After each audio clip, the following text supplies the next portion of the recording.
ಪಾರು ಎಲ್ಲಾ ಸಂಚಿಕೆಗಳನ್ನು ಉಚಿತವಾಗಿ ನೋಡಿ ZEE5 ನಲ್ಲಿ. ಈಗಲೇ ಆಪ್ ಡೌನ್ಲೋಡ್ ಮಾಡಿ.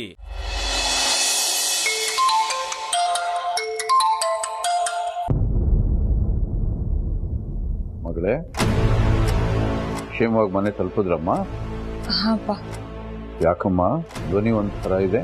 ಆದಿಭಾವನ್ ನಿಶ್ಚಿತಾರ್ಥಕ್ಕೆ ನಾಳೆ ಒಂದೇ ದಿನ ಟೈಮ್ ಇರೋದು. ನಾಡಿದ್ದೆ ನಿಶ್ಚಿತಾರ್ಥ ಅಪ್ಪ.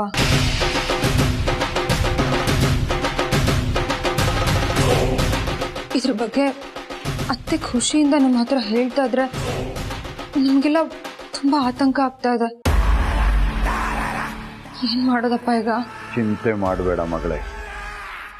ಈ ವೀರಯ್ಯ ದೇವ ಕೊಟ್ಟ ಮಾತಂತೆ ನಡ್ಕೋತಾನೆ ಅನ್ನೋ ನಂಬಿಕೆ ನಿನಗಿದೆ ಅಲ್ಲ? ಹ್ಞೂಪ್ಪ. ಮತ್ತ್ಯಾತಕ್ಕೆ ಗಾಬರಿ ಆಗ್ತಾ ಇದೆಯಾ?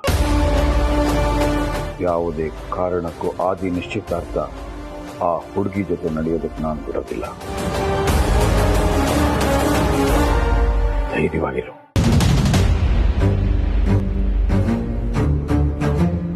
ಹೀಗೆ ಹೇಳ್ತೀನಿ ಅಂತ ಬೇಜಾರಾಗ್ಬೇಡಿ ಅಪ್ಪ. ನಾವು ಮನೆಯಿಂದ ಹೊರಡುವಾಗ್ಲೂ ಇದೇ ಮಾತನ್ನ ಹೇಳಿದ್ರಿ. ಆದ್ರೆ ಈ ನಿಶ್ಚಿತಾರ್ಥನ ನೀವು ಹೇಗ್ ತಡೀತೀರಾ ಅಂತ ನನಗೆ ಗೊತ್ತಾಗ್ತಾ ಇಲ್ಲ. ಯಾಕಂದ್ರೆ ಈ ನಿಶ್ಚಿತಾರ್ಥನ ನಾವು ಹೇಗಾದ್ರೂ ಮಾಡಿ ತಪ್ಪಿಸ್ತೀವಿ ಅಂತ ಎಷ್ಟೆಲ್ಲ ಪ್ರಯತ್ನ ಪಟ್ವಿ. ಆದ್ರೆ ಯಾವ ಪ್ರಯೋಜನನೂ ಆಗ್ತಾ ಇಲ್ಲ. ನೀವ್ ಅನ್ಕೊಂಡಿರೋದು ನೆರವೇರುತ್ತೋ ಇಲ್ವೋ ಅಂತ ನನಗೆ ತುಂಬಾ ಭಯ ಆಗ್ತಿದೆ. ಈ ನಿಮ್ಮ ಅಪ್ಪನ ಮೇಲೆ ನಿನಗೆ ನಂಬಿಕೆ ಇದೆಯೋ ಇಲ್ವೋ? ಇದೆ ಅಪ್ಪ. ಮತ್ತ್ಯಾಕೆ ಚಿಂತೆ ಮಾಡ್ತೀಯ ನೀನು? ನನ್ನ ತಂಗಿನಂತೂ ನಾನು ಉಳಿಸ್ಕೊಳಕ್ಕಾಗ್ಲಿಲ್ಲ. ಈ ತಂಗಿಗೋಸ್ಕರ ನಿನಗೆ ಕೊಟ್ಟ ಮಾತನ್ನ ನಾನು ನಡೆಸ್ಕೊಡ್ತೀನಮ್ಮ. ಖಂಡಿತ ನಡೆಸ್ಕೊಡ್ತೀನಿ. ಸಂಬಂಧಗಳ ಬೆಲೆನೇ ಗೊತ್ತಿಲ್ಲ ಅಂತ ಅನ್ನಿಸ್ಕೊಂಡಿರೋ ನಾನು ಸಂಬಂಧಗಳ ಮೌಲ್ಯ ಏನು ಅನ್ನೋದನ್ನ ನಿನ್ನ ಅತ್ತೆ ಅಖಿಲಾಂಡೇಶ್ವರಿಗೆ ತಿಳಿಸ್ಕೊಡ್ತೀನಿ. ನಾನು ಏನು ಮಾಡ್ತೀನಿ, ಹೇಗೆ ಮಾಡ್ತೀನಿ ಅನ್ನೋ ಈ ನಿನ್ನ ಪ್ರಶ್ನೆಗೆ ನನ್ನಿಂದ ಈಗ ಉತ್ತರ ಸಿಗೋದಿಲ್ಲ. ನಾನು ಅಲ್ಲೇ ಬಂದು ನೇರವಾಗಿ ಎಲ್ರಿಗೂ ಗೊತ್ತಾಗೋ ಹಾಗೆ ನಾನು ಉತ್ತರ ಕೊಡ್ತೀನಿ.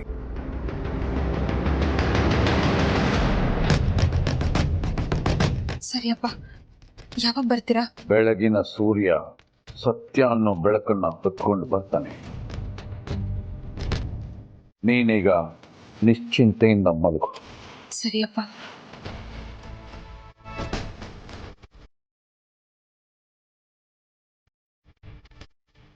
ಜಾನಕಮ್ಮ, ಮುತ್ತೈದರಿಗೆಲ್ಲ ಹೇಳಿದ್ಯಮ್ಮ? ಹೇಳಿದ್ದೀನಿ ಮಾವ.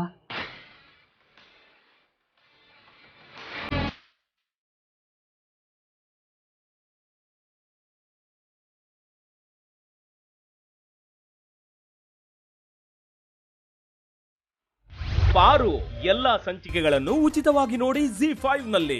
ಈಗಲೇ ಆಪ್ ಡೌನ್ಲೋಡ್ ಮಾಡಿ.